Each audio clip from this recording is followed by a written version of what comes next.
Assalamualaikum warahmatullahi wabarakatuh. Perkenalkan, nama saya Ali Ramdan Mayatbillah, NIM 2202310014, jurusan Informatika A.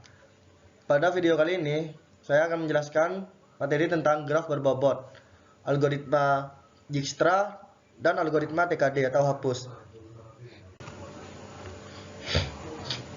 Graf berbobot.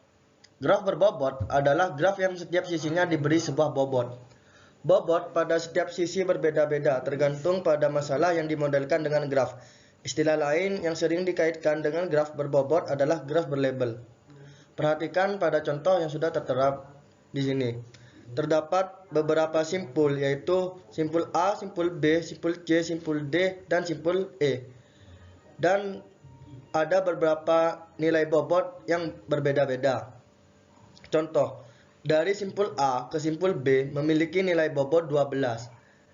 Dari simpul B ke simpul E atau simpul E ke simpul B itu memiliki nilai bobot 8. Dan simpul A ke simpul A tidak mempunyai nilai atau bobot. Suatu graf tidak mempunyai nilai atau bobot diistilahkan tak hingga. Begitupun seterusnya.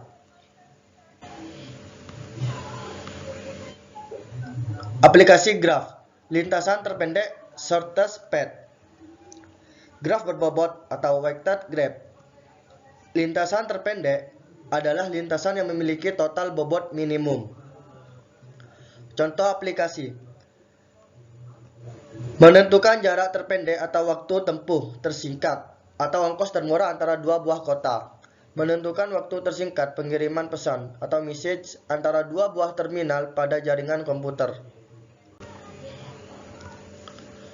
Lintasan terpendek. Terdapat beberapa jenis persoalan lintasan terpendek antara lain. 1. Lintasan terpendek antara dua buah simpul tertentu. 2. Lintasan terpendek antara semua pasangan simpul. 3. Lintasan terpendek dari simpul tertentu ke semua simpul yang lain. 4. Lintasan terpendek antara dua buah simpul yang melalui beberapa simpul tertentu. Memasuki materi algoritma Dijkstra. Algoritma Dijkstra adalah sebuah algoritma untuk menyelesaikan masalah dengan tujuan mencari lintasan terpendek dalam sebuah graf dengan bobot sisi yang bernilai positif atau tak negatif. Algoritma Dijkstra sebuah prosedur iteratif yang mencari lintasan terpendek antara simpul satu ke suatu simpul yang dituju pada graf berbobot. Prosesnya dengan cara mencari panjang lintasan terpendek dari sebuah simpul pendahulu dan menambahkan simpul-simpul. Contoh algoritma Dijkstra. Tentukan lintasan terpendek dari A ke Z. Lintasan terpendek dari A ke Z.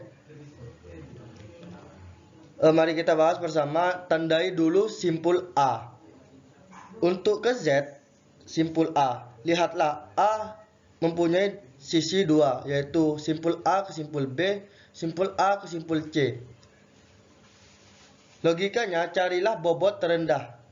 Berarti yang terendah itu simpul A ke simpul C dengan memiliki nilai bobot 2. Seterusnya, C untuk ke simpul Z, simpul C untuk ke simpul Z, ada tiga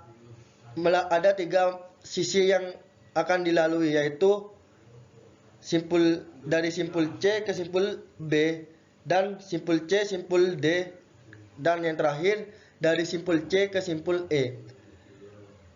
Kita lihat logikanya, tetap carilah bobot yang terendah. Berarti yang terendah simpul C ke simpul B yang memiliki nilai bobot 1. Dan untuk ke simpul B langsung ke simpul D karena sudah tertera bahwa nilai bobotnya adalah 5. Dari simpul D ke simpul Z itu bisa langsung dan atau D ke E.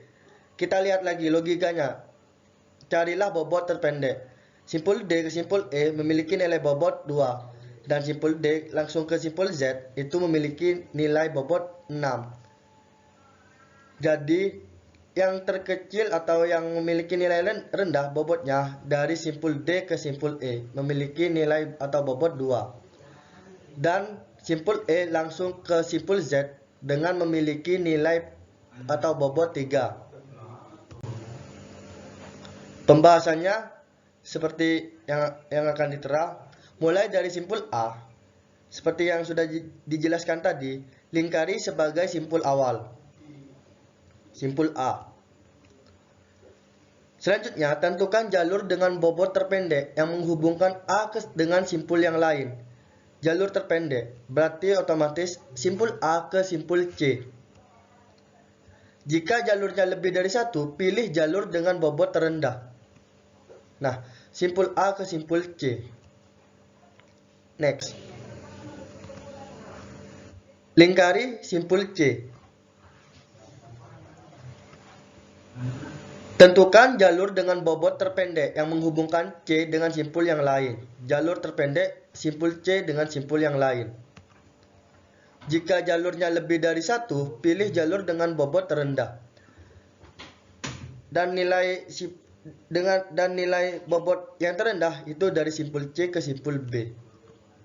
Nah, dengan memiliki nilai bobot 1. Selanjutnya, lingkari simpul B. Nah, tentukan jalur dengan bobot terpendek yang menghubungkan B dengan simpul yang lain. Jika jalurnya lebih dari satu, pilih jalur dengan bobot yang terendah. Berarti simpul B langsung ke simpul D dengan memiliki nilai bobot 5. Nah, seperti yang sudah tertera pada gambar. Selanjutnya, lingkari simpul D. Nah, tentukan jalur dengan bobot terpendek yang menghubungkan D dengan simpul yang lain. Kita lihat, jalur terpendek dengan menghubungkan simpul yang lain. Jika jalurnya lebih dari satu, pilih jalur dengan bobot terendah. Berarti simpul D menuju ke Z itu melalui simpul E dengan nilai bobot 2. Nah, seperti pada gambar yang sudah tertera. Lingkari simpul E. Simpul E menuju langsung ke simpul Z dengan nilai bobot 3. Nah, tentukan jalur dengan bobot terpendek yang menghubungkan E dengan simpul yang lain. Jika jalurnya lebih dari satu, pilih jalur dengan bobot terendah. Nah, simpul E ke Z dengan memiliki nilai bobot 3.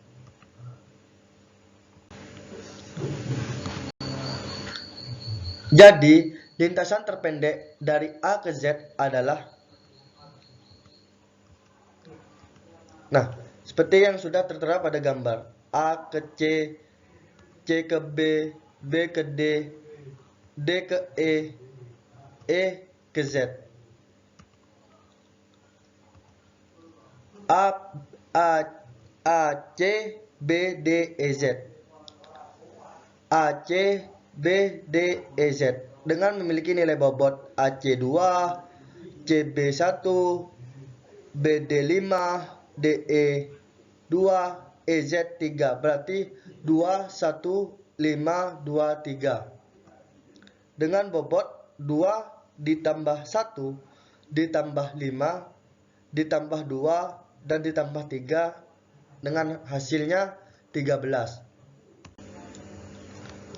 Algoritma hapus. Algoritma hapus merupakan salah satu algoritma atau cara untuk memperoleh jalur terpendek dari sebuah graf berbobot. Langkah-langkah yang dilakukan untuk menggunakan algoritma hapus adalah sebagai berikut. Tentukan simpul awal. Hapus sisi-sisi dengan bobot paling tinggi dengan syarat jika sisi-sisi ini dihapus, graf awal tidak terbagi menjadi 2 bagian atau lebih. Graf tidak berpisah. Proses penghapusan sisi selesai setelah tidak ada lagi sisi yang dapat dihapus. Perhatikan pada contoh gambar yang sudah tertera. Tentukan lintasan terpendek dari A ke Z dengan algoritma hapus. A ke Z.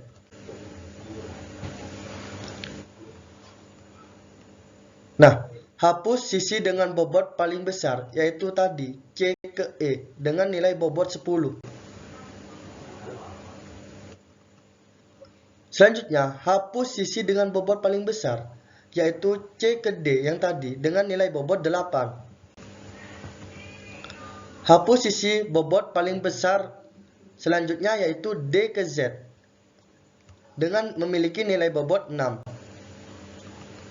Hapus sisi dengan bobot paling besar, yaitu simpul B ke simpul D dengan nilai bobot 5. Jika BD dihapus, maka graf akan terpisah menjadi dua bagian. Hapus sisi dengan bobot paling besar setelah BD, yaitu AB.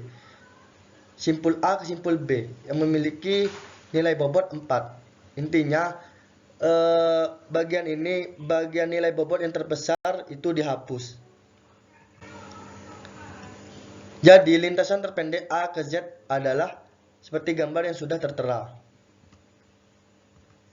Nah, A ke C, C ke B, B ke D, D ke E ke Z. Jadi intinya nilai bobot yang tidak pendek itu dihapus, yang memiliki nilai bobot yang besar. Jadi kan misalnya simpul A ke C itu memiliki nilai bobot 2. Simpul C ke B itu memiliki nilai bobot 1. Begitupun seterusnya. A, C, B, D, E, Z. Dengan bobot 2 ditambah 1 ditambah 5 ditambah 2 ditambah 3 sama dengan 13. Contoh lain, contoh soal, tentukan lintasan terpendek dari A ke F dengan algoritma hapus. A ke F, carilah bobot terkecil, mau tidak mau, dari simpul A ke simpul B dengan memiliki nilai bobot 2. Habis ke B, cari bobot terkecil, yaitu B ke D dengan memiliki nilai bobot 3. Sebelumnya kita perhatikan A ke D, bobotnya 7. Melalui B, 2 ditambah 3 itu sama dengan 5, panjang lintasannya.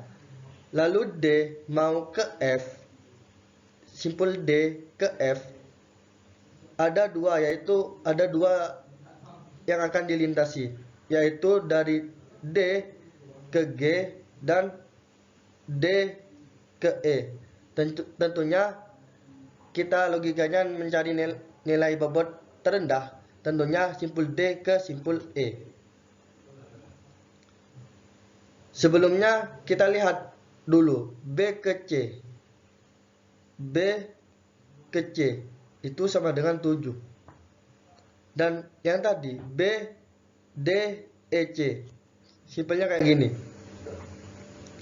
B ke C sama dengan 7. B ke C sama dengan 7. Yang tadi B, D, E, C itu 3 ditambah 4 ditambah 2 sama dengan 9. Tentunya yang nilai bobot terkecil itu ada di B ke C, yaitu 7.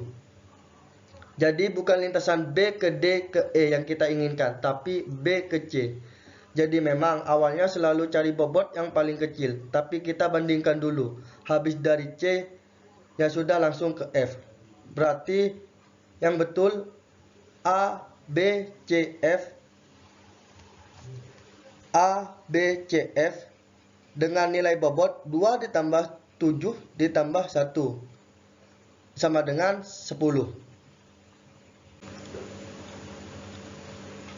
Lintasan terpendek A ke F. Ini lebih jelasnya. A ke F. A ke B. B ke C. C langsung ke F. Jadi simpul A ke simpul B memiliki nilai bobot 2. Simpul B ke C memiliki nilai bobot 7. Simpul C ke simpul F memiliki nilai bobot 1. Mungkin Itu saja yang bisa saya sampaikan. Sekian, terima kasih. PPT ini bertujuan untuk memenuhi tugas UAS Engineering Logics. Kurang lebihnya mohon maaf. Wassalamualaikum warahmatullahi wabarakatuh.